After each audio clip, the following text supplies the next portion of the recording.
ಸಮಯದಲ್ಲಿ ಪ್ರಧಾನ ವಾಕ್ಯ ಭಾಗಕ್ಕಾಗಿ ರಾಜೇಶ್ ಪೌಲ್ ಪಾಸ್ಟರ್ನ ನಾವು ಚಪ್ಪಾಳೆ ತಟ್ಟಿ ವಾಕ್ಯ ಭಾಗಕ್ಕಾಗಿ ನಾವನ್ನು ಮುಂದಕ್ಕೆ ಬರಮಾಡಿಕೊಳ್ಳೋಣ. ಒಂದು ಜೋರಾಗಿ ಚಪ್ಪಾಳೆ ಹೊಡಿಬೋದಾ? ನಾವು ಒಳ್ಳೆಯ ಒಂದು ಸಂದೇಶ ಕೇಳಿದ್ದೇವೆ. ನಿಜವಾಗ್ಲೂ ನಾವು ದೇವರ ಜೊತೆ ಕೆಲಸದವರು, ದೇವರ ಹೊಲ ಮತ್ತು ದೇವರ ಮನೆಯನ್ನು ಕಟ್ಟುವಂಥ ಭಾಗ್ಯವನ್ನು ದೇವರು ನಮಗೆ ಕೊಟ್ಟಿದ್ದ. ದೇವರ ಜೊತೆಯಲ್ಲಿ ನಮ್ಮ ಬಲಗೈನ ಮೇಲೆ ಕೆತ್ತಿ ನಾವು ಈ ಕೋರಸನ್ನು ಆಡೋಣ. ಆತ್ಮ ಪರವಶರಾಗಿ ಹೊಸದಾಗಿ ಸ್ಥಾಪನೆ ಆದಂಥ ಈ ಸ್ಥಳದಲ್ಲಿ ದೇವರ ಮಹಿಮೆ ಇವತ್ತು ಮೊದಲುಗೊಂಡು ನಾವು ಜೀವಂತವಾಗಿರುವ ದಿನದ ತನಕ ಇಲ್ಲಿ ದೇವರನ್ನ ಘನಪಡಿಸಬೇಕು.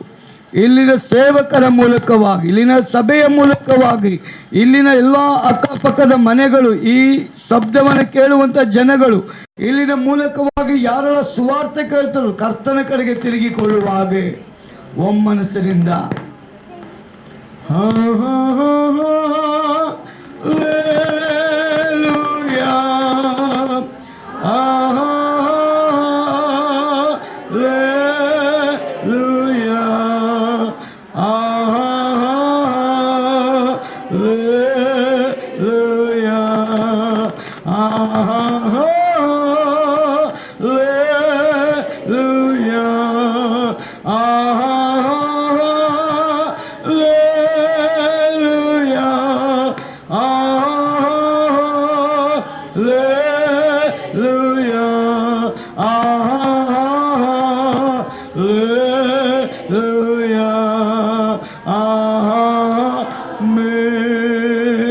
ನಿನ್ನ ರಕ್ತದಿಂದ ನನ್ನ ಶೋಧಿಸಿದೆ, ನಿನ್ನ ಬಾಸುಂಡೆ ಗಾಳಿ ನನ್ನ ಗುಣಪಡಿಸಿದೆ.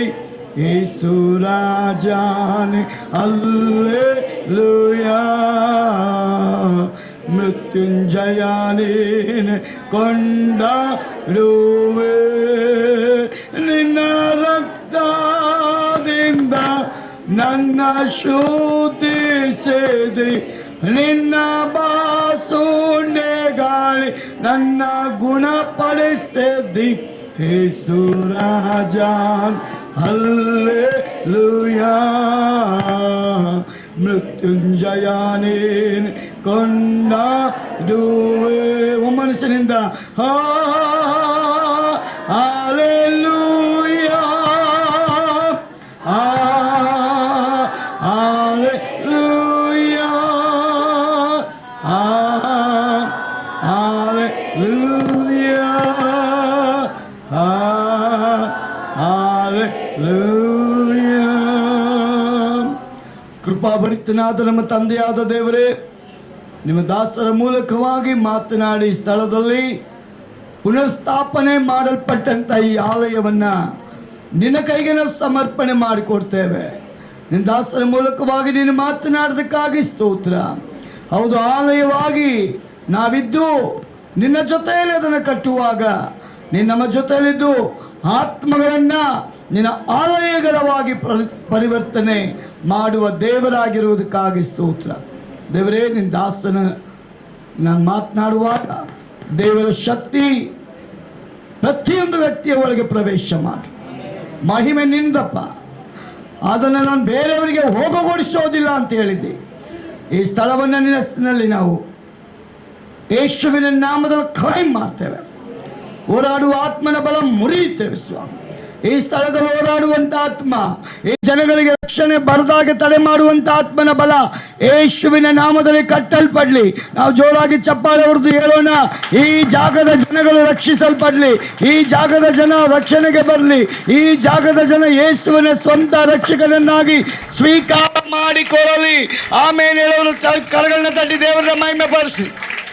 ಎಸ್ ಲಾರ್ಡ್, ಇವತ್ತಿನಿಂದ ಇಲ್ಲಿನ ಆರಾಧನೆ, ಸ್ತುತಿ, ಸ್ತೋತ್ರ, ವಿಜ್ಞಾಪನೆ, ಪ್ರಾರ್ಥನೆ, ನಿಯಮಿತ ಟೆಸ್ಟಮನಿಗಳಿದ್ದೇ ಹೇಳಲಿ. ಯೇಸುವಿನ ನಾಮ ಮಹಿಮೆ ನಿನಗುಂಟಾಗಲಿ. ಯೇಸುವಿನ ನಾಮದಲ್ಲಿ ಬೇಡ್ತೀನಿ ನಮ್ಮ ಜೀವಳ ತಂದೆ, ಆಮೆನ್. ಹಲ್ಲೆಲೂಯಾ. ಒಂದು ಜೋರಾಗಿ ಹೇಳ್ಬೋದಾ? ಎಲ್ಲ ಮಧ್ಯಾಹ್ನ ಮನೆಗೆ ಹೋಗಿ ಊಟ ಮಾಡ್ಕೊಂಡು ಬಂದಿದ್ದೀರಲ್ಲ, ಊಟ ಮಾಡಿದ್ದೀರಾ? ಶಕ್ತಿ ಇದೆಯಾ? ದೇವ್ರ ಮನೇಲಿ ನಾವು ಹೆಂಗಿರಬೇಕು? ಆ್ಯಕ್ಟಿವ್ ಆಗಿರಬೇಕು.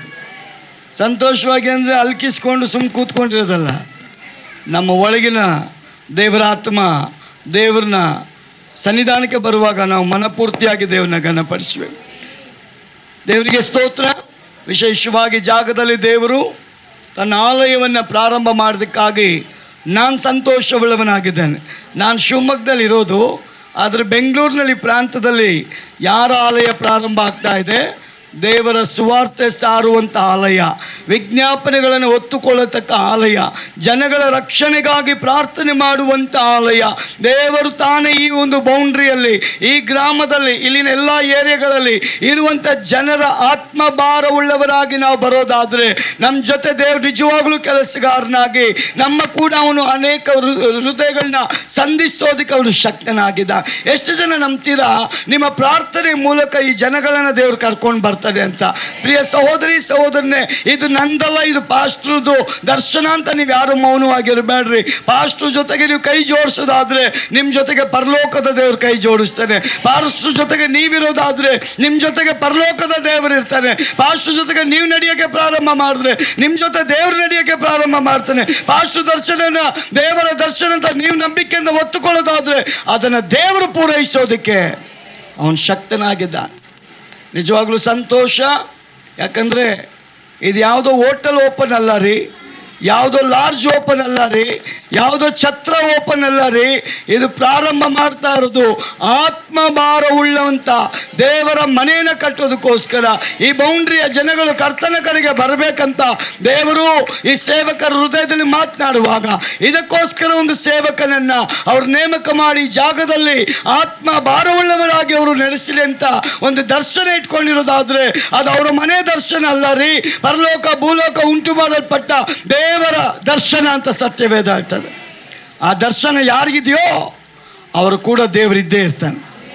ದೇವರಿಗೆ ಸ್ತೋತ್ರ. ನಮ್ಮ ಮಧ್ಯದಲ್ಲಿ ಇವತ್ತು ಪ್ರಶಾಂತ್ ಜತನ್ ಅವರಿರೋದು ಭಾಳ ಸಂತೋಷ. ಅವ್ರು ಯಾವಾಗಲೂ ಬಿಸಿ ಶೆಡ್ಯೂಲ್ನಲ್ಲಿ ಇರ್ತಾರೆ. ದೇವರಿಗೋಸ್ಕರ ಅವ್ರು ನಮ್ಮ ಮಧ್ಯದಲ್ಲಿರೋದು ಭಾಳ ಸಂತೋಷ.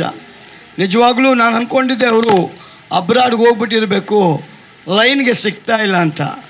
ಆದರೆ ದೇವರು ಸತ್ಯವೇದ ಹೇಳ್ತದೆ, ಆಕಾಶದ ಕೆಳಗೆ ಭೂಮಿಯ ಒಳಗೆ ಎಲ್ಲದಕ್ಕೂ ಒಂದು ಸಮಯವನ್ನು ದೇವರು ನಿಗದಿ ಮಾಡಿಟ್ಟಿದ್ದಾನೆ. ಎಷ್ಟು ಜನ ಬಿಲೀವ್ ಮಾಡ್ತೀರಾ?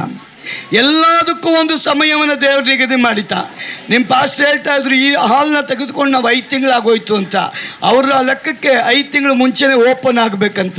ಆದರೆ ನನ್ನ ಲೆಕ್ಕಕ್ಕೆ ಯಾವಾಗ ಎಲ್ಲಿ ಏನು ಓಪನ್ ಆಗಬೇಕು ಮೇಲಿರೋನು ತೀರ್ಮಾನ ಮಾಡೋವರೆಗೂ ಅದು ಏನು ತಿಪ್ಪರ್ಲಗ ಹಾಕಿದ್ರು ಅದು ನಡೆಯೋದಿಲ್ಲ ರೀ. ದೇವ್ರು ರೈಟ್ ಟೈಮ್ನಲ್ಲಿ ಈ ಸ್ಥಳದಲ್ಲಿ ತನ್ನ ಆರಾಧನೆಯನ್ನು ಆರಂಭ ಮಾಡಿದ್ದಾನೆ. ಅದರ ಅರ್ಥ ಎಲ್ಲದಕ್ಕೂ ಸಮಯ ನಿಗದಿ ಆಗಿದೆ. ಅದಕ್ಕೆ ದೇವರು ಹೇಳ್ತಾನೆ ಕ್ಲುಪ್ತ ಕಾಲದಲ್ಲಿ ಅದು ನೆರವೇರತಕ್ಕದ್ದು. ಕ್ಲುಪ್ತ ಕಾಲ ಅಂದರೆ ಸರಿಯಾದ ಒಂದು ಸಮಯ ಅಂತ. ಈ ಸಮಯದಲ್ಲಿ ನಿಜವಾಗ್ಲೂ ನಾವು ಆಸೆ ಪಟ್ಟ ರೀತಿಯಲ್ಲೇ ಸ್ವಲ್ಪ ತಿಂಗಳಿಂದ ನಾನು ಪಾಸ್ಟರ್ ಅವ್ರಿಗೆ ಹೇಳಿದ್ದೆ, ನಮ್ಮ ಸ್ನೇಹಿತರನ್ನ ಅಲ್ಲಿ ನಾನು ಕರ್ಕೊಂಡು ಬರ್ತೇನೆ, ಅವ್ರು ಫ್ರೀ ಇದ್ರೆ ಖಂಡಿತವಾಗ್ಲೂ ಬರ್ತಾರೆ. ಯಾಕೆ ಅವರು ಬರಬೇಕು ಅಂದರೆ ಅವರು ಬಿಜ್ಜೆ ಅನ್ನೋ ಒಂದು TV ಚಾನೆಲ್ನ ಆರಂಭ ಮಾಡಿ ಸುಮಾರು ವರ್ಷಗಳಾಗೋಯ್ತು. ಇವತ್ತು ನನಗೆ ಗೊತ್ತಿರೋ ಪ್ರಕಾರ ಹತ್ತತ್ರ 8 ಲಕ್ಷದ ಮೇಲೆ ಮನೆಗಳಿಗೆ ಆ ಚಾನೆಲ್ ಹೋಗ್ತಾ ಇದೆ. ಎಷ್ಟೊಂದು ಜನ ಸೇವಕರ ಮೂಲಕವಾಗಿ ಆ ಸಂದೇಶಗಳನ್ನು ಕೇಳುವಾಗ ಓ ಪಾಪದಲ್ಲಿರ್ತಕ್ಕವರು, ಶಾಪದಲ್ಲಿರ್ತಕ್ಕವರು, ಬಿದ್ದು ಹೋಗುವಂಥವರು, ಸೋತು ಹೋಗುವಂಥವರು, ಇನ್ನೇನು ಜೀವನ ಕಳ್ಕೊಬೇಕು ಅನ್ನುವಂಥವರು ಆ ಸಂದೇಶಗಳ ಮೂಲಕವಾಗಿ ರಕ್ಷಣೆಗೆ ಬಂದಿದ್ದಾರೆ. ಅದೆಲ್ಲ ಒಂದು ಕ್ರೆಡಿಟ್ ಆ ದರ್ಶನ ಓದ್ಕೊಂಡಂಥ ಪ್ರಶಾಂತ್ ಅವರಿಗೆ ದೇವರು ಅನುಗ್ರಹಿಸಿ ಕೊಡ್ತಾನೆ. ಅವ್ರಿಗೂ ಕಷ್ಟ, ಅವ್ರಿಗೂ ತೊಂದರೆ, ಅವ್ರಿಗೂ ನೋವೆ, ಇವೆಲ್ಲವುಗಳ ಮಧ್ಯದಲ್ಲಿ ಅವರು ಸಹ ತಮ್ಮ ಹೃದಯದಲ್ಲಿದ್ದ ಭಾರವನ್ನು ದೇವರಿಗೆ ಸಮರ್ಪಣೆ ಮಾಡೋದ್ರ ಮೂಲಕ ದೇವರು ಜಯವನ್ನು ಅನುಗ್ರಹಿಸಿಕೊಟ್ಟಿದ್ದಾನೆ. ನಿಜವಾಗ್ಲೂ ಅವರು ಇವತ್ತು ಉತ್ತಮವಾದ ಸೇವಕರಾಗಿದ್ದಾರೆ. ಅನೇಕ ಸಭೆಗಳಿಗೆ ಹೋಗಿ ಸಂದೇಶಗಳ ಕೊಡುವುದ್ರ ಮೂಲಕ, ಪ್ರಾರ್ಥನೆಗಳ ಮೂಲಕ ಜನಗಳನ್ನ ಬೂಸ್ಟ್ ಮಾಡಿ ಕರ್ತನಲ್ಲಿ ನಡೆಸುವಂಥ ಒಂದು ಶಕ್ತಿ ಇವತ್ತು ಒಂದು ಸೇವಕರಾಗಿ ದೇವರನ್ನು ಬೆಳೆಸ್ತಾ ಇದ್ದಾರೆ. ಅವ್ರು ಇನ್ನೂ ದೇವರು ಬೆಳೆಸಲಿ ಅಂತ ನಾವು ಆಶಿಸೋಣ. ಅದೇ ಪ್ರಕಾರವಾಗಿ ಅವರು ಗೌರ್ಮೆಂಟ್ ಒಂದು ಅಧಿಕಾರಕ್ಕೆ ಒಳಗಾಗಿ ಇವತ್ತು ಯಾರಿಗೋಸ್ಕರ ಅಂದರೆ ಅನೇಕ ಸೇವಕರುಗಳು ಕಷ್ಟದಲ್ಲಿ, ತೊಂದರೆಯಲ್ಲಿ, ಸಮಸ್ಯೆಗಳಲ್ಲಿ, ಇಕ್ಕಟ್ಟಲ್ಲಿ, ಎಲ್ಲಿ ಸಭೆಗಳು ನಡೆಯಕ್ಕೆ ಬಿಡುತ್ತಾ ಇಲ್ಲ, ಆರಾಧನೆ ಮಾಡೋಕ್ಕೆ ಬಿಡೋದಿಲ್ಲ, ಸೇವಕರುಗಳಿಗೆ ತೊಂದರೆ ಕೊಡ್ತಾರಲ್ಲ. ನಾನು ಕಂಡಂಥ ವ್ಯಕ್ತಿ ಎನಿ ಟೈಮ್ ಫೋನ್ ಮಾಡಿದಾಗ ತೊಂದರೆ ಅಂದ ತಕ್ಷಣ ಯಾರಿಂದಲೂ ಲಾಭವನ್ನು ಎಕ್ಸ್ಪೆಕ್ಟ್ ಮಾಡದೆ ಹಣದ ಮೂಲಕವಾಗಿ ಒಂದು ಟೀಮ್ನ ಕಟ್ಕೊಂಡು ಅದು ಹಳ್ಳಿ ಆಗಿರಲಿ ಡೆಲ್ಲಿ ಆಗಿರಲಿ ಆ ಸ್ಥಳಕ್ಕೆ ಹೋಗಿ ಅವ್ರನ್ನ ಬೂಸ್ಟ್ ಮಾಡ್ತಾರೆ. ಒಂದು ಅಲ್ಲೇಲೂ ಹೇಳಬೇಕು, ಜೋರಾಗಿ ಚಪ್ಪಾಳೆ ಅವರಿಗೆ. ಅದೇ ಪ್ರಕಾರವಾಗಿ ಇಂಥ ನಾಯಕರಿಗೆ ನೀವೇನು ಮಾಡಬೇಕು? ನಿಮ್ಮ ವೈಯಕ್ತಿಕವಾದ ಪ್ರಾರ್ಥನೆಗಳಲ್ಲಿ ನೆನೆಸ್ಕೊಳ್ಬೇಕು. ಎಷ್ಟು ಜನ ಅದ್ರಲ್ಲಿ ಮಾಡ್ತೀರಿ ಇವತ್ತಿಂದ? ಆದ ಕಾರಣ ನಾನು ಕಂಡಂಥ ಉತ್ತಮವಾದ ವ್ಯಕ್ತಿ, ಅವರಿಗೆ ದೇವರು ಇನ್ನೂ ದೀರ್ಘಾಯುಷ್ ಕಾಲವನ್ನು, ಆರೋಗ್ಯವನ್ನು, ಬಲವನ್ನು, ಪರಿಶುದ್ಧಾತ್ಮನ ಅಭಿಷೇಕವನ್ನು ಅವ್ರಿಗೆ ಏರಳವಾಗಿ ದೇವರು ಕೊಡಲಿ, ಏರಳವಾಗಿ ಮತ್ತು ಧಾರಾಳವಾಗಿ ಕೊಡಲಿ ಎಂದು ನಾನು ಆಶಿಸ್ತೇನೆ. ಥ್ಯಾಂಕ್ ಯು ಪ್ರಶಾಂತ್ ಜತನ್ ಅವರು ನಮ್ಮ ಮಧ್ಯದಲ್ಲಿ ಬಂದಿರೋದು. God bless you. ನಾನು 2 ವಚನ ಹೇಳಿ ನಾನು ಮುಗಿಸ್ಬಿಡ್ತೇನೆ. ಅವರು ಪಾಪ ಭಾಳ ಅರ್ಜೆಂಟ್ನಲ್ಲಿದ್ದಾರೆ. ಹಲ್ಲೆಲೂಯಾ. ಮತ್ತಾಯನ ಬರೆದ ಸುವಾರ್ತೆ 28ನೇ ಅಧ್ಯಾಯ 18ನೇ ವಚನದಲ್ಲಿ ನಮಗೆಲ್ಲರಿಗೂ ಹಾಗೆ ಬಾಯ್ಪಾಠ ಆಗಿರಬೇಕು. ಅದರಲ್ಲಿ ಒಂದು ವಚನ ಹೇಳ್ತದೆ, ಯೇಸು ಸ್ವಾಮಿ ಹೇಳುವಂಥ ಒಂದು ಮಾತು, ಪರಲೋಕದಲ್ಲಿಯೂ ಭೂಲೋಕದಲ್ಲಿಯೂ ನಾನು ಏನಾಗಿದ್ದೇನೆ? ಅಧಿಕಾರವನ್ನು ಹೊಂದಿದ್ದೇನೆ. ಆದ ಕಾರಣ ನೀವು ಭೂಲೋಕದಲ್ಲಿ ಹೊರಟು ಹೋಗ್ರಿ, ಶುಭವರ್ತಮಾನವನ್ನು ಸಾರ್ರಿ, ಸುವಾರ್ತೆಯನ್ನು ಸಾರಿ. ಯಾರ ಶುಭವರ್ತಮಾನವನ್ನು, ಸುವಾರ್ತೆಯನ್ನು ಪ್ರೀತಿಯಿಂದ ಅಂಗೀಕರಿಸ್ಕೊಳ್ತಾರೋ ಅವರಿಗೆ ತಂದೆ, ಮಗ, ಪರಿಶುದ್ಧಾತ್ಮ, ತ್ರಿಯೇಕ ದೇವರ ಹೆಸರಿನಲ್ಲಿ ದೀಕ್ಷಾಸ್ಥಾನವನ್ನು ಕೊಟ್ಟು ನನ್ನ ಶಿಷ್ಯರನ್ನಾಗಿ ನೀವು ಮಾಡಿ. ದೇವರಿಗೆ ಸ್ತೋತ್ರ. ಅದೇ 1 ಕೊರಿಂಥದವರಿಗೆ ಬರೆದ ಪತ್ರಿಕೆ 3ನೇ ಅಧ್ಯಾಯ 16ರಲ್ಲಿ ದೇವರ ವಾಕ್ಯದಲ್ಲಿ ಭಕ್ತನಾದ ಪೌಲನು ಬರೀತಾನೆ, ನೀವೇನಾಗಿದ್ದೀರಿ? ದೇವರ ಆಲಯವಾಗಿದ್ದೀರಿ. ದೇವರಿಗೆ ಸ್ತೋತ್ರ.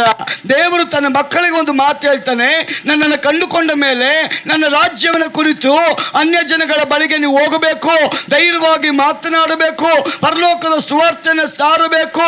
ಏನಂತ ಅಂದರೆ, ದೇವರ ರಾಜ್ಯ ಸಮೀಪವಾಗಿದೆ. ಆದ ಕಾರಣ ನಿಮ್ಮ ಕಠಿಣವಾದ ಹೃದಯವನ್ನು, ಪಾಪವಾದ ಹೃದಯವನ್ನು, ಕೆಟ್ಟ ಮನಸ್ಸನ್ನು ನೀವು ಬಿಟ್ಟವರಾಗಿ ದೇವರ ಕಡೆಗೆ ತಿರುಗಿಕೊಳ್ಳ್ರಿ. ದೇವರ ಬರೋಣ ಶೀಘ್ರವಾಗಿದೆ. ಅದು ಯಾರಿಗೆ ರೆವಲೇಷನ್ ಸಿಗೋದು? ಯೇಸುವನ್ನು ಹಿಂಬಾಲಿಸೋರಿಗೆ, ಆ ಹಿಂಬಾಲಿಸುವಂಥ ಕುರಿಗಳಿಗೆ ಯೇಸು ಹೇಳ್ತಾನೆ, ನೀವು ಮೌನವಾಗಿರಬಾರ್ದು, ರಕ್ಷಣೆ ಹೊಂದ್ಕೊಂಡು ಮೌನವಾಗಿರಬಾರ್ದು, ರಕ್ಷಣೆ ಹೊಂದ್ಕೊಂಡು ಸೈಲೆಂಟ್ ಆಗಿರಬಾರ್ದು. ಯಾವಾಗ ಸತ್ಯ ನಿಮ್ಮೊಳಗೆ ಪ್ರವೇಶ ಮಾಡ್ತದೋ ಆ ಸತ್ಯವನ್ನು ಬೇರೆಯವರಿಗೆ ನೀವು ಇಂಟ್ರಡ್ಯೂಸ್ ಮಾಡಿಕೊಡ್ಬೇಕು. ಇವತ್ತು ಚೈನ್ ಲಿಂಕ್ ಬಿಸ್ನೆಸ್ಗಳನ್ನ ಜನ ಇಂಟ್ರಡ್ಯೂಸ್ ಮಾಡಿಕೊಡ್ತಾರೆ. ಏಜೆಂಟ್ಗಳಾಗಿ, ಇನ್ಶೂರೆನ್ಸ್ ಏಜೆಂಟ್ ಆಗಿ ಕೆಲಸ ಮಾಡ್ತಾರೆ. ಬ್ಯಾಂಕ್ಗಳಲ್ಲಿ ಆಕ್ಸಿಡೆಂಟ್ ಆದರೆ ಅಂಥ ಇನ್ಶೂರೆನ್ಸ್ಗಳಿಗೆ ಜನ ಕೆಲಸ ಮಾಡ್ತಾರೆ. ಇದಕ್ಕೆ ಏನಕ್ಕೆ ಮಾಡ್ತಾರೆ ಅಂದರೆ ಲಾಭ ಬರುತ್ತೆ ಅಂತ. ಆದರೆ ಪರಲೋಕದ ದೇವರಾಗಿರುವಂಥ ಯೇಸು ಹೇಳ್ತಾನೆ, ನೀನು ರಕ್ಷಣೆ ಹೊಂದಿದ ಮೇಲೆ ಮೌನವಾಗಿರಬೇಡ. ಆವಾಗಲಿಂದಲೇ ನೀನು ಕೆಲಸ ಪ್ರಾರಂಭ ಮಾಡು. ಯಾವ ರಾಜ್ಯದ ಕೆಲಸ? ಪರಲೋಕದ ರಾಜ್ಯದ ಕೆಲಸ. ಆ ರಾಜ್ಯಕ್ಕೋಸ್ಕರ ದೇವರ ವಾಕ್ಯ ಹೇಳ್ತದೆ, ಸ್ಥಾನಿಕನಾದ ಯೋಹಾನ ಯೇಸುವಿನ ಕುರಿತು ಮಾತನಾಡ್ತಾ ಇದ್ದಾನೆ. ಅವನು ಯೇಸುವಿನ ಕುರಿತು ಮಾತನಾಡುವುದಕ್ಕಾಗಿಯೇ ದೇವರವರಿಗೆ ಜನ್ಮ ಕೊಡ್ತಾನ್ರಿ. ಯಾಕಂದ್ರೆ ದೇವರ ವಾಕ್ಯ ಹೇಳ್ತದೆ, ಆ ಸ್ಥಾನಿಕನಾದ ಯೋಹಾನ ಒಂದು ಮಾತು ಹೇಳ್ತಾನೆ, ನಾನು ಕಡಿಮೆ ಆಗಬೇಕು, ಯಾವಾಗಲೂ ನಾನು ನಂಬಿರುವಂಥ ಯೇಸು ಹೆಚ್ಚಬೇಕು, ನಾನು ಕಡಿಮೆ ಆಗಬೇಕು. ಎಲ್ಲ ಭಾಗದಲ್ಲೂ ನಾನು ಕಡಿಮೆ ಆಗಬೇಕು. ನನ್ನನ್ನು ಆಯ್ಕೆ ಮಾಡಿರೋದು ನನ್ನನ್ನು ಹೆಚ್ಚಿಸ್ಕೊಳ್ಳೋದಕ್ಕೋಸ್ಕರ ಅಲ್ಲ, ನನ್ನನ್ನು ಕುರಿತು ಮಾತನಾಡೋದಕ್ಕೋಸ್ಕರ ಅಲ್ಲ, ನನ್ನ ಟೆಸ್ಟಮನಿ ಹೇಳೋದಕ್ಕೋಸ್ಕರ, ನನ್ನ ಹಿಂದೆ ಬರುವಂಥ ರಕ್ಷಕನನ್ನ ಕುರಿತು. ಆದ ಕಾರಣ ದೇವರ ರಾಜ್ಯ ಸಮೀಪವಾಗಿದೆ. ನಿಮ್ಮ ಹೃದಯವನ್ನು ದೇವರ ಕಡೆಗೆ ತಿರುಗಿಸಿಕೊಳ್ಳ್ರಿ. ನೀವು ಧೈರ್ಯವಾಗಿ ಹೋಗಿ ಹೇಳ್ರಿ, ರೋಗದವ್ರಿಗೆ ಹೋಗಿ ಹೇಳ್ರಿ, ಶಾಪದವ್ರಿಗೆ ಹೋಗಿ ಹೇಳ್ರಿ, ಕಾಯಿಲೆಯವ್ರಿಗೆ ಹೋಗಿ ಹೇಳ್ರಿ, ಕ್ಯಾನ್ಸರ್ ಅವ್ರಿಗೆ ಹೋಗಿ ಹೇಳ್ರಿ, ಏಡ್ಸ್ ಅವ್ರಿಗೆ ಹೋಗಿ ಹೇಳ್ರಿ, ಕುಂಟನ್ಗೆ ಹೋಗಿ ಹೇಳ್ರಿ, ಕುರುಡನ್ಗೆ ಹೋಗಿ ಹೇಳ್ರಿ, ಮೂಕನ್ಗೆ ಹೋಗಿ ಹೇಳ್ರಿ, ಅಂತ ಬಲ ಇಂತಲ್ಲಿ ಇರ್ತಕ್ಕವ್ರಿಗೆ ಹೋಗಿ ಹೇಳ್ರಿ, ಯೇಸು ಜೀವಂತವಾಗಿದ್ದಾನೆ.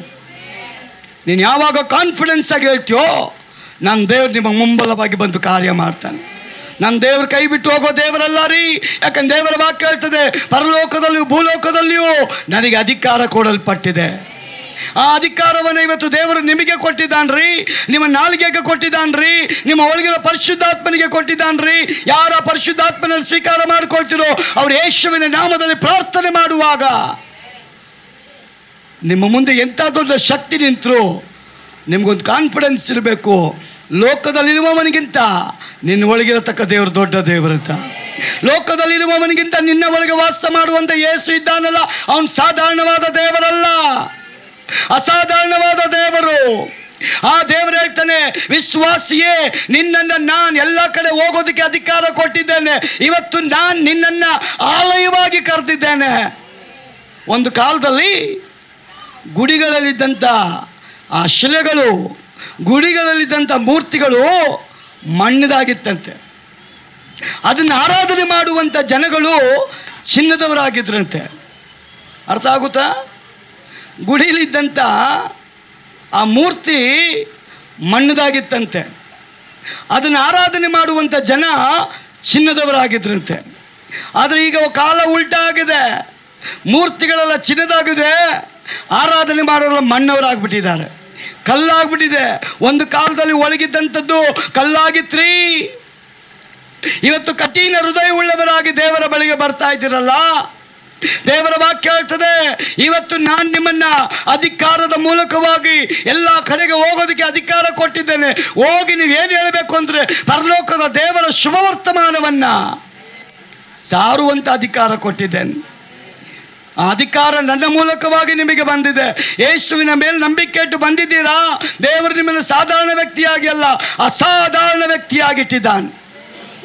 ಒಂದು ಆಮೇಲೆ ಹೇಳ್ರಿ, ಒಂದು ಆಮೇಲೆ ಹೇಳ್ರಿ.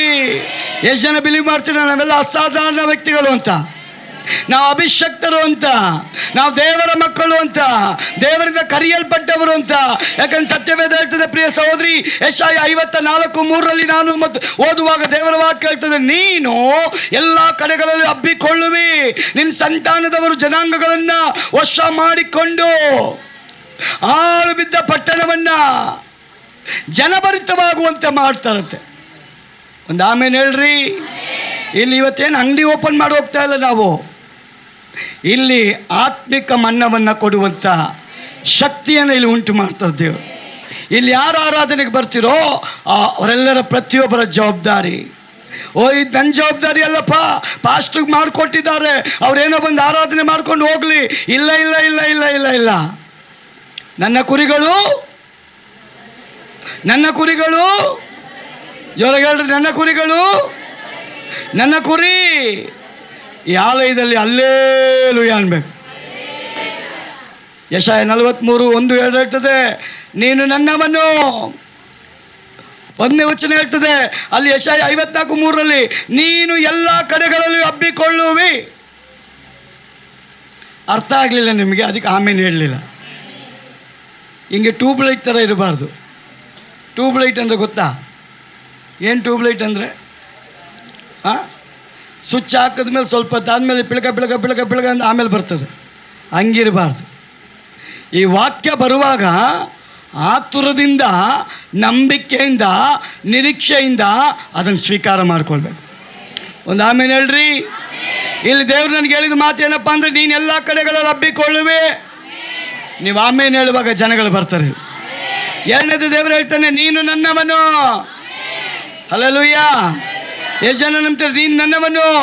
ಈಗಲಾದರೂ ಯಾಕೋಬ ವಂಶದವರೇ, ನಿನ್ನನ್ನು ಸೃಷ್ಟಿಸಿ ರೂಪಿಸಿದವನಾದ ನಾನು ಹೀಗೆನ್ನುತ್ತೇನೆ, ನೀನು ನನ್ನವನು.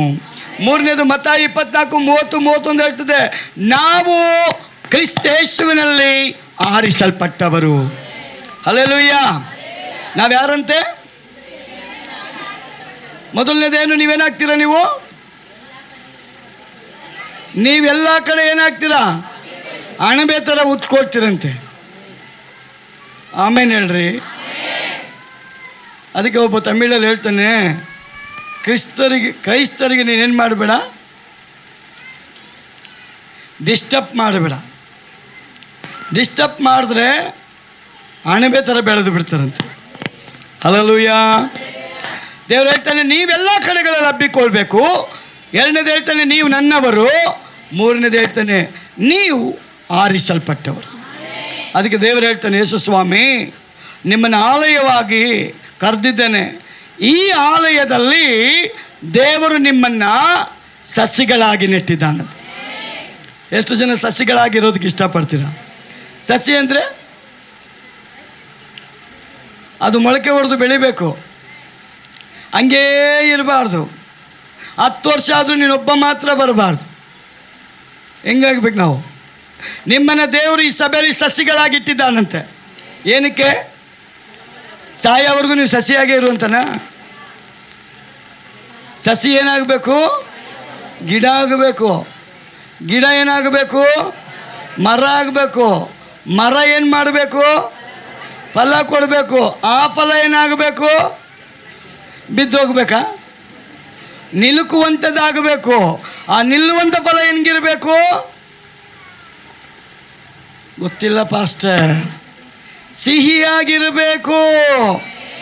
ನೀವು ಮಾವನಿನ ಅಂಗಡಿಗೆ ಹೋಗಿ ತೊಗೊಳ್ತೀರಾ, ಅಂಗಡಿಯವನಿಗೆ ಸುಮ್ಮನೆ ಕೊಟ್ಟಿದ್ದು ಎತ್ಕೊಂಡ್ಬರ್ತೀರಾ? ಕೊಡೋಕ್ಕೆ ಮುಂಚೆನೇ ಮಂಗಳಾರತಿ ಮಾಡಿಬಿಡ್ತೀರಾ. ಕೆಟ್ಟೋಗಿರೋದು ಕೊಡ್ತೀಯಾ, ಹುಳಿಯಾಗಿರೋದು ಕೊಡ್ತೀಯಾ, ಸಪ್ಪೆಗಿರೋದು ಕೊಡ್ತೀಯಾ, ಚೆನ್ನಾಗಿರೋದು ಕೊಡಲ್ಲ. 100 ರೂಪಾಯಿ ಅಂದರೆ 50 ಮಾಡ್ಕೋ, 25 ಮಾಡ್ಕೋ, 75 ಮಾಡ್ಕೋ ಅಂತ ಗುಂಜಿ ಫೈಟ್ ಮಾಡಿ ಎತ್ಕೊಂಬಂದು ತಿಂದು ಹೋಗಿತಿರ್ತೀರ್ಗ. ಹಣ್ಣಿಗೆ ಇಷ್ಟು ಕಷ್ಟ ಕೊಡ್ತೀರಾ ನೀವು. ಈ ಹಣ್ಣು ನಿಮ್ಮನ್ನು ಪರಲೋಕಕ್ಕೆ ಕರ್ಕೊಂಡು ಹೋಗಲ್ಲ. ದೇವರು ಹೇಳ್ತಾನೆ, ನೀವು ನನ್ನ ಮರವಾಗಿ, ನೀವು ಕೊಡೋ ಫಲ ನಿಲ್ಲುವಂಥದ್ದಾಗಿ, ಅದನ್ನು ತಿನ್ನುವಂಥವನು ಇದು ರುಚಿಯಾಗಿರಬೇಕಂತ. ಯಾವ ಆಪಲ್ ಫೇಮಸ್ಸು?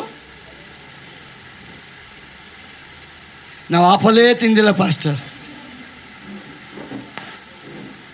ಹಿಂದೆ ಇದ್ರು ಕೇಳಿಸ್ಕೊಂಡಿದ್ರಾ?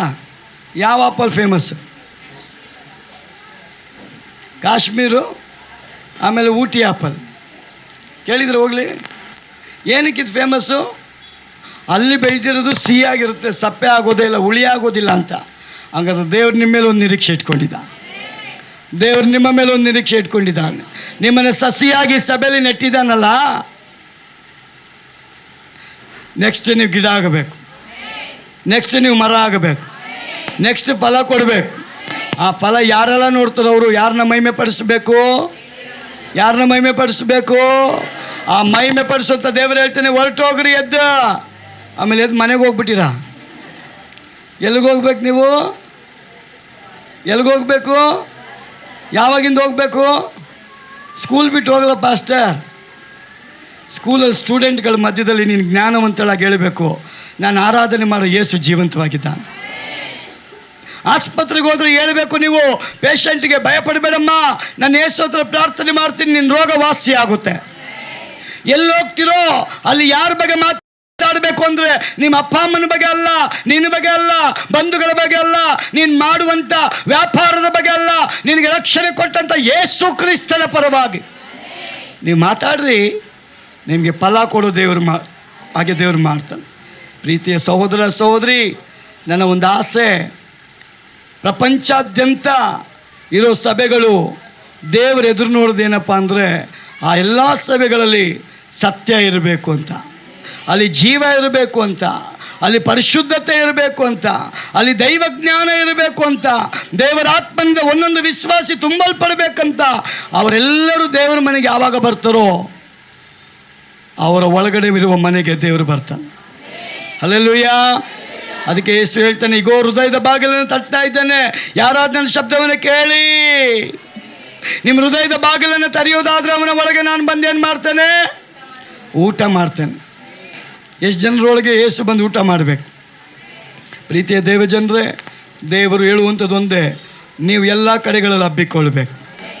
ಎಷ್ಟು ಜನ ಅರ್ಕೆ ಮಾಡ್ತೀನಿ? ನಾನು ಹಬ್ಬಿಕೊಳ್ತೇನೆ, ಯೇಸುವಿನ ನಾಮದಲ್ಲಿ ನಾನು ಹಬ್ಬಿಕೊಳ್ತೇನೆ. ಯಾಕಂದರೆ ಹಬ್ಬಿಕೊಳ್ಳುವಂಥ ಸಂತಾನವಾಗಿ ದೇವರು ಕ್ರಿಸ್ತ ಯೇಸುವಿನಲ್ಲಿ ನಮ್ಮನ್ನು ಆರಿಸಲ್ಪಟ್ಟಿದ್ದಾನೆ. ಆರಿಸಲ್ಪಟ್ಟಂತ ಯೇಸು ಹೇಳ್ತಾನೆ, ನೀನು ನನ್ನವನು. ಮೂರನೇದಾಗ ಅವನು ಹೇಳ್ತಾನೆ, ನಾವು ಆರಿಸಿಕೊಳ್ಳಲ್ಪಟ್ಟವರು.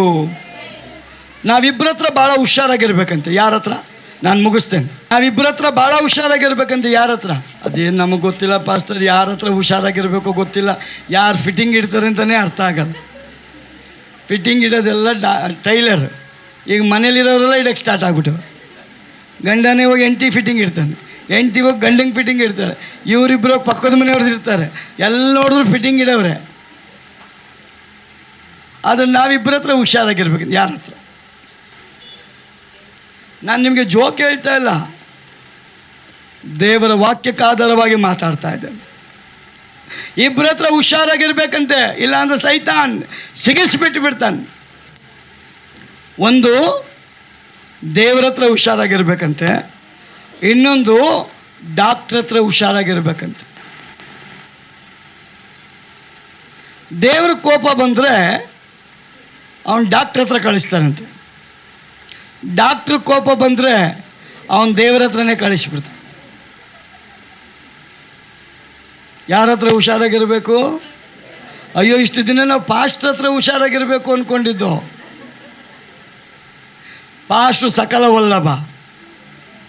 ಒಂದು ಆಮೇಲೆ ಹೇಳ್ರಿ, ಪಾಸ್ಟ್ರು ಸಕಲ ವಲ್ಲಭನ ಇಲ್ವಾ? ನಮ್ಮ ಪಾಸ್ಟ್ರ್ ಹತ್ರ ಪವರ್ ಇಲ್ಲ ಅಂತ ಪಕ್ಕದ ಮನೆ ಪಾಸ್ಟ್ರಿಗೆ ಇಣಕ್ಕೆ ನೋಡಿದ್ರೆ ನೀನು ಬಿದ್ದೆ. ನಿಮ್ಮ ಪಾಸ್ಟ್ರನ್ನ ಕರೆದು ದೇವ್ರನ್ನ ನೋಡಬೇಕು. ಪಾಸ್ಟ್ರನ್ನ ಆರಿಸಲ್ಪಟ್ಟ ದೇವ್ರನ್ನ ನೋಡಬೇಕು. ಈ ಸಭೆಗೆ ಪಾಸ್ಟ್ರು ಯಾರನ್ನ ನೇಮಕ ಮಾಡ್ತಾರೋ ಅವರ ಮಾತನ್ನು ಕೇಳೋ ಕುರಿಯಾಗಿರಬೇಕು. ಅವ್ರು ಪ್ರಾರ್ಥನೆ ಮಾಡು ಅಂದರೆ ನೀನು ಮನೇಲಿ ಮಾಡಬೇಕು. ಬೈಬಲ್ ಓದು ಅಂದರೆ ಓದಬೇಕು. ಭಾನುವಾರ ಬಾ ಅಂದರೆ ಬರಬೇಕು. ಈ ಟೈಮ್ಗೆ ಅಟೆಂಡ್ ಆಗಬೇಕು. ದೇವರ ಸಮ್ಮುಖದಲ್ಲಿ ಕೊಡಲ್ಪಟ್ಟ ಕೆಲಸಗಳನ್ನ ಶ್ರದ್ಧೆಯಿಂದ ಭಯಭಕ್ತಿಯಿಂದ ಕ್ರಿಸ್ತ ಯೇಸುವಿನ ನಾಮದಲ್ಲಿ ನೀವು ಮಾಡುವಾಗ ಈ ಸಭೆ ಹಿಂಗಿರಲ್ಲ. ಇದಕ್ಕೆ ಡಬ್ಬಲ್ ಆಗಿ ದೇವರ ಆಶೀರ್ವಾದ ಮಾಡಿ. ಹಲ್ಲೆಲೂಯಾ. ಆದ ಕಾರಣ ದೇವರ ಪ್ರೀತಿಯ ದೇವಜನರೇ, ನನ್ನ ಯೇಸುವಿನ ಒಂದೇ ಒಂದು ಮಾತೇನಪ್ಪ ಅಂದರೆ, ನಾನು ಪರಲೋಕಕ್ಕೂ ಭೂಲೋಕಕ್ಕೂ ಅಧಿಕಾರ ಕೊಡುವನು. ನಾನು ನಿಮಗೆ ಅಧಿಕಾರ ಕೊಡ್ತೇನೆ. ನೀವು ಹೊರಟು ಹೋಗ್ರಿ, ಅನ್ಯರ ಜನರ ಬಳಿಗೆ ಶುಭ ವರ್ತಮಾನವನ್ನು ಸಾರ್ರಿ. ಆ ಶುಭವಾರ್ತೆ ಏನಪ್ಪ? ದೇವರ ರಾಜ್ಯ ಸಮೀಪವಾಗಿದೆ. ನಿಮ್ಮ ಹೃದಯವನ್ನು ದೇವರ ಕಡೆಗೆ ತಿರುಗಿ ಕೊಡು. ಹಲ್ಲೆಲೂಯಾ. ನೀವೆಲ್ಲ ದೇವ್ರ ಕಡೆ ತಿರ್ಕೊಂಡಿದ್ದೀರಾ ಇಲ್ವಾ? ನಾವು ದೇವ್ರ ಕಡೆ ತಿರ್ಕೊಂಡಿದ್ರ ಮೇಲೆ ಯಾರ ಕಡೆ ತಿರುಗಬಾರ್ದು? ಸೈತಾನ್ ಕಡೆ ತಿರುಗಬಾರ್ದು. ಲೋಕದ ಕಡೆಗೆ ತಿರುಗಿದವನು ದೇವರಿಗೆ ಇಷ್ಟ ಇಲ್ಲ ಅಂತ. ದೇವರ ಚಿತ್ತವನ್ನು ಅರಿಯಲ್ಪಡತಕ್ಕವನು ಸದಾ ಕಾಲ ಇರ್ತಾನಂತ. ಒಂದು ಆಮೇಲೆ ಹೇಳ್ರಿ. ಲೋಕದ ಕಡೆ ಏನೇನು ನೋಡಬಾರ್ದು ನಾವು? ಸೈತಾನ್ 3 ಕೆಲಸದಲ್ಲಿ ಎಲ್ಲರೂ ನೋಡಿತಾವನು. ಯಾವುದದು 3?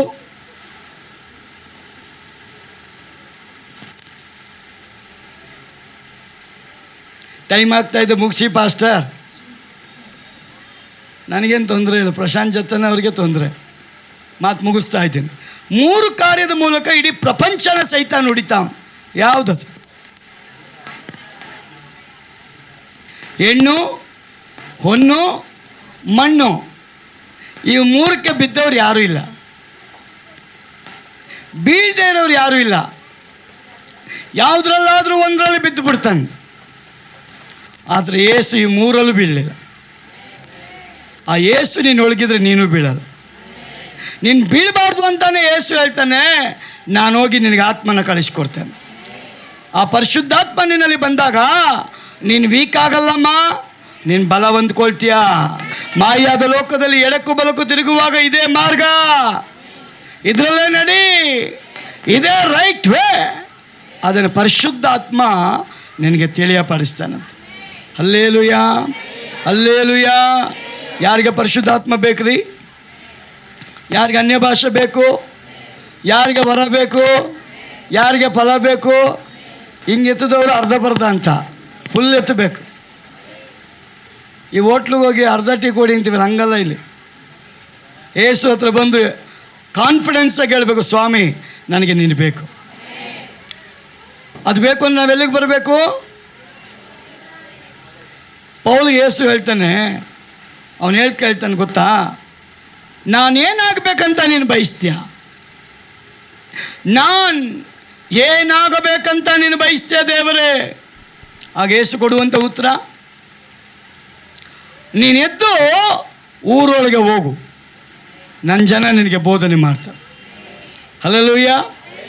ಇವತ್ತು ಆ ಊರು ಯಾವುದು? ಆ ಊರೇ ದೇವರ ಆಲಯ. ಅಲ್ಲಿ ಯಾರು ನಿನಗೆ ಬೋಧನೆ ಮಾಡ್ತಾರೆ? ಅಲ್ಲಿರೋ ಪಾಸ್ಟರ್ ನಿನಗೆ ಬೋಧನೆ ಮಾಡ್ತಾರೆ. ಅದನ್ನು ಯಾರು ಕೇಳ್ತಾರೋ ಅವ್ರು ದೇವರ ದರ್ಶನ ನೆರವೇರಿಸ್ತಾರೆ. ಹಲ್ಲೆಲೂಯಾ. ಆದ ಕಾರಣ ಅನ್ಯ ಭಾಷೆ ಕೊಡೋ ದೇವರಿಗೆ ನಾವೆಲ್ಲಿ ಬರಬೇಕು? ನೀವು ದೇವ್ರ ಮನೆಗೆ ಬಂದು ಕೂತ್ಕೊಳ್ಳೋದು ಕಲೀರಿ. ದೇವ್ರ ಒಳಗಡೆ ದೇವರ ವರ ನಿಮ್ಮೊಳಗೆ ಬಂದು ಕೂತ್ಕೊಳ್ತದೆ. ದೇವ್ರ ಮನೇಲಿ ಬಂದು ನೀವು ಕೂತ್ಕೊಳ್ರಿ, ದೇವರ ಫಲ ನಿಮ್ಮೊಳಗೆ ಕೂತ್ಕೊಳ್ತದೆ. ಇವತ್ತು ಒಂದು 5 ನಿಮಿಷ ಲೇಟ್ ಹಂಗೆ ಕಾಲು ಕೆರಿತೀವಿ, ತಲೆ ಕೆರಿತೀವಿ, ಉದ್ದ ಮಾಡ್ತೀವಿ, ಹಂಗೆ ತಿರುಗಿ. ಅದೆಲ್ಲ ಏನು ಗೊತ್ತಾ? ಪಾಸ್ಟ್ರಿಗೆ ಸಿಗ್ನಲ್ಸ. ನಮ್ಮ ಹತ್ರ ಯಾರಿರೋದು? ಪರಿಶುದ್ಧಾತ್ಮ ಸಿಗ್ನಲ್ ಕೊಡ್ತಾನ, ತಲೆ ಕೆರ್ಕೊಂಡು ವಾಚಿನ ತಿರುಗಿಸ್ಕೊಂಡು ಕಾಲನ್ನ ಉದ್ದ ಮಾಡಿಕೊಂಡು ಆ ಕೋಪನ ಮುಂದೆ ಇರೋ ಮಗುಗೆ ಹೊಂದು ಬಿಡ್ತಾನೆ, ಸುಮ್ಮನಿರಂತ. ಪಾಸ್ಟ್ರ್ ಅದರಲ್ಲೇ ಅರ್ಥ ಮಾಡ್ಕೊಂಡು ಟೈಮ್ ಆಗೈತೆ ಅದಕ್ಕೆ ಒದ್ದಾಡ್ತಾ. ಯಾರಿಗೆ ಟೈಮ್ ಆಗಿರೋದಿಲ್ಲಿ? ಪರಿಶುದ್ಧಾತ್ಮನಿಗ. ನಾನು ಹೇಳೋದು ಅರ್ಥ ಆಗುತ್ತಾ? ಪರಿಶುದ್ಧಾತ್ಮ ಯಾವಾಗಲೂ ಕ್ರಿಸ್ತನನ್ನು ಅಂಟ್ಕೊಂಡಿರ್ತಾನೆ. ಕ್ರಿಸ್ತನೊಳಗಿರೋವನಿಗೆ ಏನಾಗಲ್ಲ, ಟೈಮ್ ಗೊತ್ತಾಗಲ್ಲ, ಹೊಟ್ಟೆ ಹಸಿಯಲ್ಲ, ಯಾವ ಕೂಲ್ ಡ್ರಿಂಕ್ಸ್ ಜ್ಞಾಪಕ ಬರಲ್ಲ, ಬಾಟ್ಲಲ್ಲಿ ತಂದುಬಿಡೋದು ನೀರು 10 ಸಾರಿ ಪಾಸ್ಟ್ರು ಬಂದು ಕುಡ್ದು ತೋರು. ಇದೆಲ್ಲ ಸಿಂಪ್ಟಮ್ಸ್ ಪರಿಶುದ್ಧಾತ್ಮಂದ. ಮೋಸಸ್ 40 ದಿನ ರಾತ್ರಿ ಆಗಲು ಕೂತ್ಕೊಂಡ್ರಿ, ಒಂದು ದಿನಕ್ಕೆ ಸ್ವಾಮಿ ನನಗೆ ನೀರಡಿಕೆ ಆಗೈತೆ ಅಂದಿಲ್ಲ, ಹೊಟ್ಟೆ ಹಸುವೈತೆ ಅಂತ ಕರೆದಿಲ್ಲ. ದೇವರ ಪ್ರಸನ್ನತೆ ನಿಮ್ಮನ್ನು ನೂತನ ಮಾಡಿಬಿಡ್ತದೆ.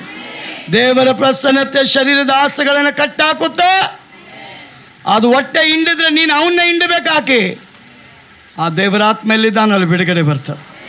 ಆವಾಗ ಗ್ಯಾಸ್ಟ್ರಿಕ್ ಹೊರಟೋಗುತ್ತೆ, ಕಾಲು ನೋವು ಹೊರಟೋಗುತ್ತೆ, ಮೈಕೈ ನೋವು ಹೊರಟೋಗುತ್ತೆ, ತಲೆನೋವು ಹೊರಟೋಗುತ್ತೆ, ಚಿಂತೆ ಹೊರಟೋಗುತ್ತೆ, ವ್ಯಾಧಿಗಳೆಲ್ಲ ಕಂಪ್ಲೀಟ್ ಕ್ಲಿಯರ್.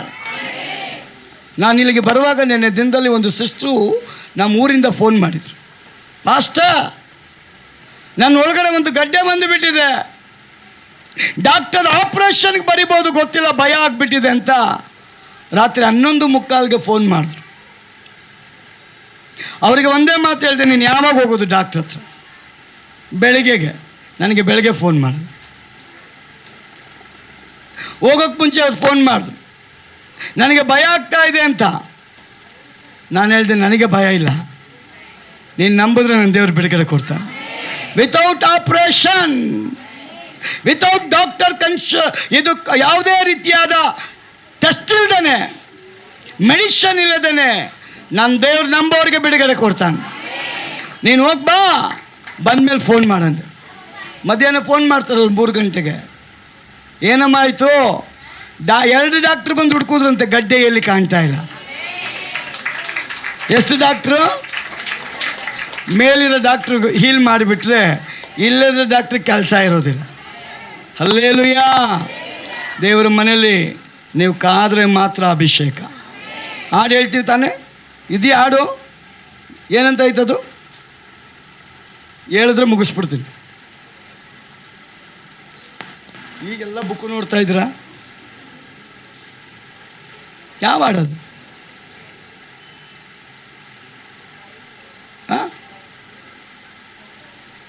ಹೇಳಿ ಸಿಸ್ಟರ್, ಎದ್ರದ್ಗೆ ಪರಿಶುದ್ಧಾತ್ಮ ಒಳಗೆ ಬರ್ತಾ ಇಲ್ಲ. ಕಾಯುತ್ತಿರುವೆ